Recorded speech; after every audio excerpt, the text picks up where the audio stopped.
Hey, what's going on, everybody? It's Wilhelm Scream, and welcome back to another day in Destiny 2 for some more Destiny 2 news and the Final Shape / Echoes Act 2 intel. And today, once again, is Friday, so we have our Friday weekly update.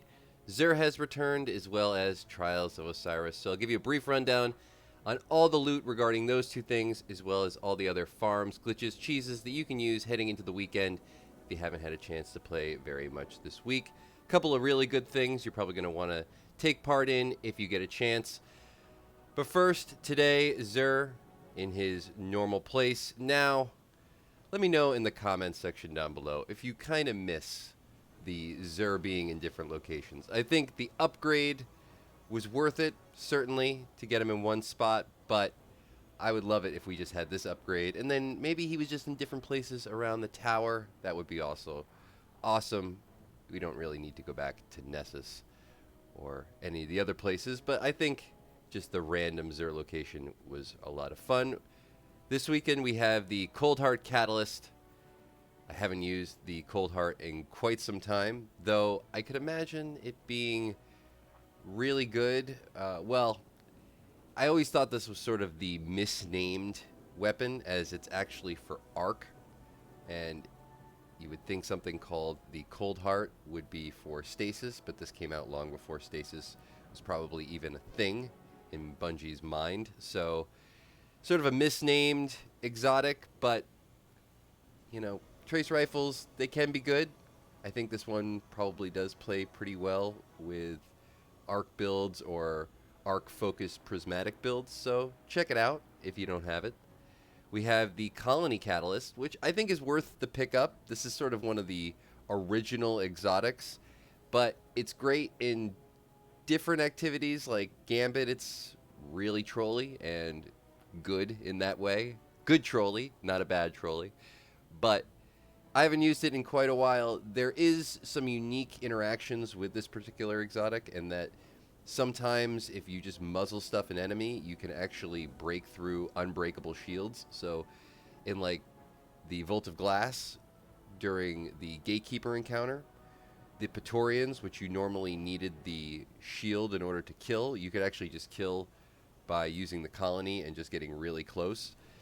There are a couple of other interactions like that. I believe also in Root of Nightmares, there was interaction with some of the enemies that also had those unbreakable shields. I don't know if all of these things have been patched, but worth picking up if you just have the weapon and you're looking for the catalyst. For exotic armor, we have the Orpheus Rig for the Hunter class with a 64 total roll, high mobility. Not a bad roll, though certainly not the best. I'm always looking for above a 66. 67 is really where I start to consider things are really good. So this is sort of mid-tier. We have the Heart of Innermost Light for the Titans with a 65 roll, decent stat distribution, also mid-tier, but a little bit better in that the stats are sort of uniform across the board. And then we have the Sunbracers for the Warlock with a 67 roll.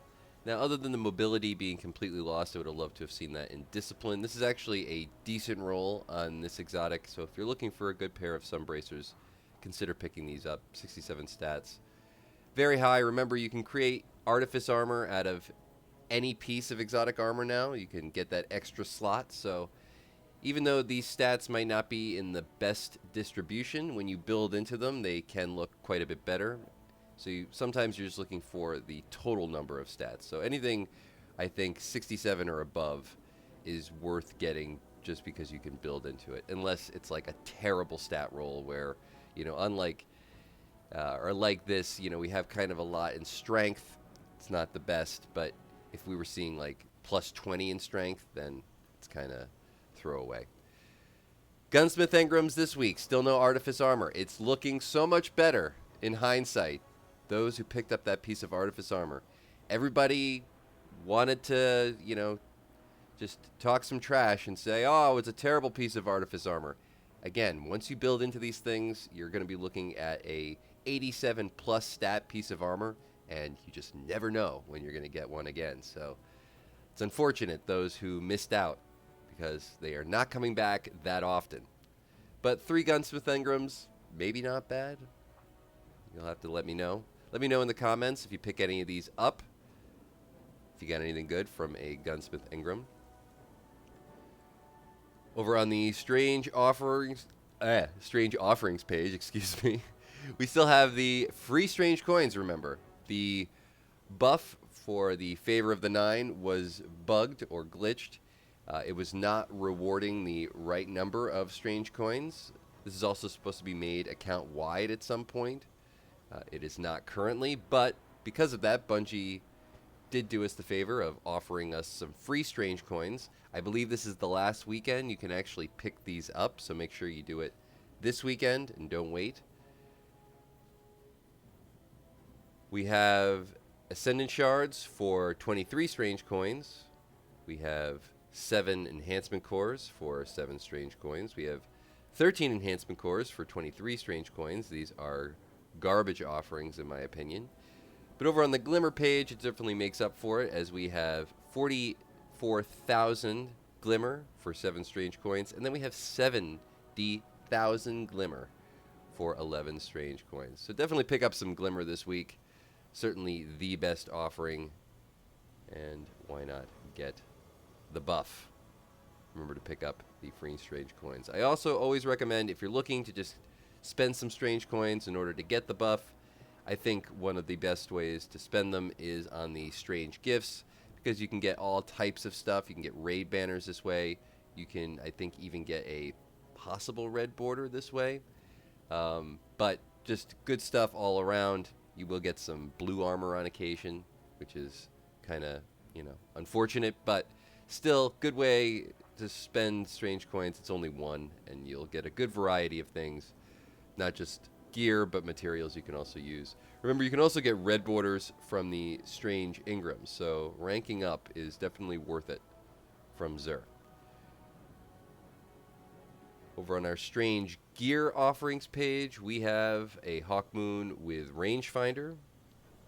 And anything else good? Let's see. Rangefinder and polymer grip. Not a bad roll. I like the rangefinder Hawkmoon. We have the Arbalest, which is a great exotic to pick up if you don't have it. Really good go-to for endgame meta. Always one of those things that will get you through a GM as of the intrinsic perk. Will go through barrier champions. So I think this is a really worthy pickup if you don't have it. We have the Risk Runner, which also is good, I've heard, with the right build for endgame meta, so endgame PvE meta, both of these PvE focused. But I haven't found myself using it in quite a while. Let me know in the comments if you have a build that you like rocking with the Risk Runner. And then we have the Black Talon, which I don't know if I own. I think I do own it eventually. This was like one of those exotics that I just never bought, never did the quest for when it was around. Just completely waited way too long in order to get it, just procrastinated. But again, I don't find myself using it that often. However, I do know that there are some killer builds with it, so kind of a unique weapon. Can't remember when the last time these two were sold. Risk Runner, I don't think it's been a while. I feel like Black Talon we had not too long ago, but maybe not this season. This we definitely had since the Final Shape launched. For legendary weapons, we have the 7th Seraph submachine gun with 4 times the charm and Feeding Frenzy. I actually really like this roll on this particular submachine gun. We have the Wolftone Draw with Assemble and Adagio. Would have loved to have seen this one, just sidebar on the machine gun. If this was 4th time a charm and like, can't remember the name of that perk, but the AOE perk for Arc. Name escapes me right now. Let me know in the comments what I'm talking about. We have a Gnawing Hunger with Autoloading Holster and Demolitionist. We have a Tarnished Mantle with Dragonfly, Right Hook, and Shoot to Loot. Definitely pick this up. This is really good. It's a really good scout rifle. Plays in the champions meta at the moment. Dragonfly, I really enjoy. So, deep sight activation weapon available as well. Worthy pickup. We have the Code Dulo with Surplus and Ambitious Assassin. We have a Sail Spy Pitch Glass, another deep sight activation weapon with Rapid Hit, Multi-Kill Clip, and Right Hook. And then we have an Eternity's Edge with Infinite Guard, Thresh, and Counterattack. I feel like they sell a lot of these. I always see one of these for sale, either from Banshee or Xur. Get this out of the rotation, Bungie. Just throw it out. Thank you very much. We have the Hold Fast armor set. Nothing terribly stand out. The helmet is not too bad for the Warlocks. I haven't had a chance to check for the Titan and Hunter at the time of posting this, so let me know if there was anything stand out in the comments section down below. It would be very much appreciated. Remember, over on our second page, we have the Xur Exotic Cipher. If you're looking to make your exotic piece of armor into an Artifice exotic piece of armor, you're going to need one of these, so make sure to pick this up. Volt Shot, that's the perk that I was trying to remember. Don't know why I couldn't think of it. And that's going to be it for Xur today. We're now going to make our way over to Saint 14. See what he is selling. The Trials map for this week is Javelin 4, which I think we already had once, maybe twice, since the Final Shape launched. Not one of my favorite maps. Very much a sniper-friendly map, so I think it's going to get a little bit sweaty this weekend. For Banshee loot today, we have a Chroma Rush with Dynamic Sway Reduction and Adrenaline Junkie. We have Nature of the Beast with Under Pressure and Demolitionist. We have a Farewell with Rangefinder and Unrelenting. We have a Far Future with Moving Target and Multi-Kill Clip. And then we have a Negative Space with Burst Guard, Tireless Guard, and Surrounded. I think Banshee 44 is in need of an upgrade in the same way that we had an upgrade to Xur, which is kind of funny because Banshee was killing it in terms of the best vendor and vendor loot previous to the Xur update. Master Raoul, I think, is now probably the second best vendor just because of the materials exchange. And Banshee 44, I would slot into that third place. But I do think, you know, maybe just a refresh to the loot, maybe some more unique stuff, maybe a catalyst every once in a while. Even though I know Banshee will give you a catalyst if you're missing one, but yeah, stuff like that. Just a little bit of an upgrade. Be fun. For Saint 14, remember at rank 10, you can get the Asura's Care Pulse Rifle, which is very good for PvE focused endgame meta at the moment. Definitely think it's worth the grind to rank 10. At rank 16, you can get the Shura's Wrath. More of a, I think, PvP focused weapon.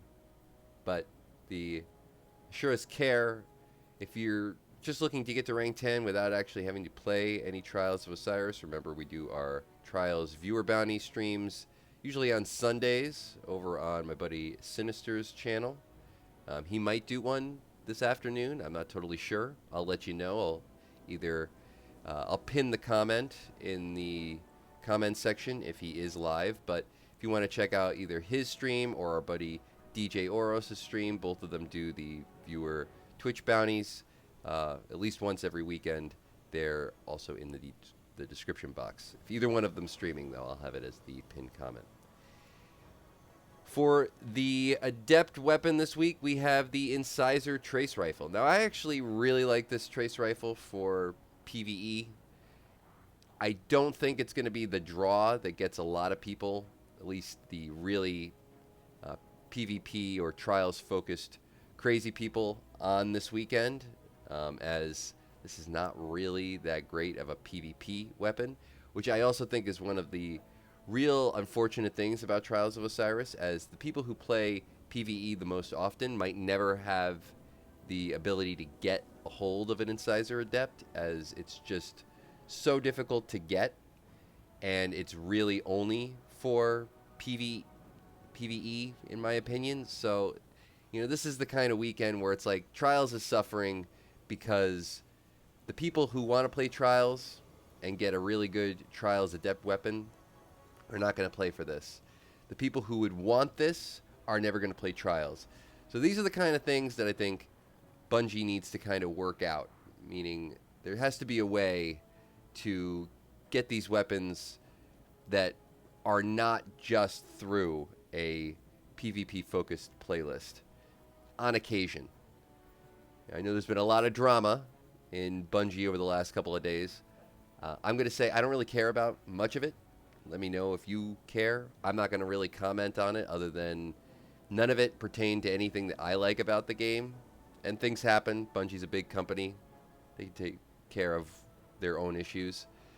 But I do think things like this are the kind of things that I have issue with or take issue with, and that I know how many people play Crucible. I know how many people play PvE, and the majority of people who play this game are PvE-focused players.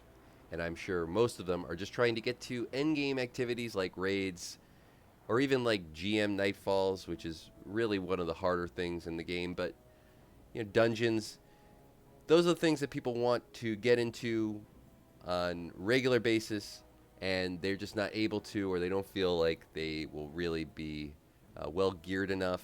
And I just know that it's hard not knowing exactly what to do when it's not the most intuitive process in Destiny. So those are the kind of things that I like to help people with, but I also think that should be what people are talking about when they take issue with Bungie content. As far as content goes, it's never ending in Destiny. There's so much content and more on the way. You really honestly probably have less time to even think about the stuff that we already have if you're thinking about the stuff that's coming, and vice versa. But that's going to conclude most of the information in today's video. A couple other things just quickly. This week's Nightfall is rewarding the Warden's Law hand cannon, which is a very good hand cannon for PvE. I think it's good for PvP, but on a console, maybe not as good on the PC, but worth the farm, worth the grind, and this week's Nightfall is not a difficult one. Exodus Crash is an old school strike.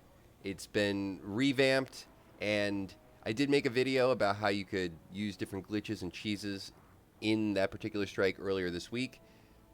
None of them are really necessary anymore, as this strike has become so easy to do now that all the things that I use to mitigate or more difficult areas of the strike, all the different cheeses and glitches, you don't need to use them because none of those things are difficult anymore. And in fact, I think they actually kind of turned this strike into a battleground, but a very easy battleground. So farm it out. If you're looking to jump into a Nightfall for the first time, this is not a bad week to do it.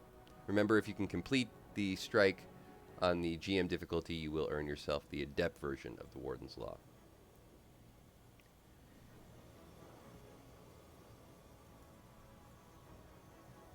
This week's featured raid is The Last Wish, so if you're looking to farm out the 1,000 Voices or an Apex Predator rocket launcher, you can actually do that from the very first encounter. The Apex Predator, that is, not the 1,000 Voices. But good week to farm. I think everybody probably, if you don't have 1,000 Voices, you want one. Apex Predator is a really great rocket launcher, and like I said, you can get it from the very first encounter, so why not farm it out?